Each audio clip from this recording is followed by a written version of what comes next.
ওয়ালাইকুম আসসালাম। হ্যাঁ ভালো আছি, তুমি কেমন আছো? হ্যাঁ ভালো আছো না? আচ্ছা তুমি কার সঙ্গে আছো? ওই মাদার চোদের সঙ্গে। ওই মাদার চোর তো এতই হারামজাদা। ওই শুয়োর বাচ্চা, ওই তো লটির বাচ্চা। ওই সাওয়াচুদির বেটা মাগিল লিসা, এতই মাগিল লিসা। ওই হারামজাদের আমি সামনে পাইলে একটা এমন একটা চটকানি মারবো, শালা মাদার চোদ। শুনো, তবে কি আছে? ওই মাদার চোদ ওই জায়গায় আছে নাকি? ও আমার কথা সব শুনতিছে।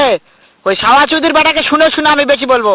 শুয়োরের বাচ্চা, শুয়োরের বাচ্চাকে আমি একটা এমন একটা চটকানি মারবো, শালা শুয়োরের বাচ্চা, লটির বাচ্চা। তাই নাকি? ওই শুয়োরের বাচ্চা আমাকে মারতে চায়? শুয়োর বাচ্চাকে আমি দেখা সাক্ষাৎ হলে বলে শুয়োরের বাচ্চাকে আমি এমন চটকানি মারবো, মাদার চোদ। আমি থামো, আমি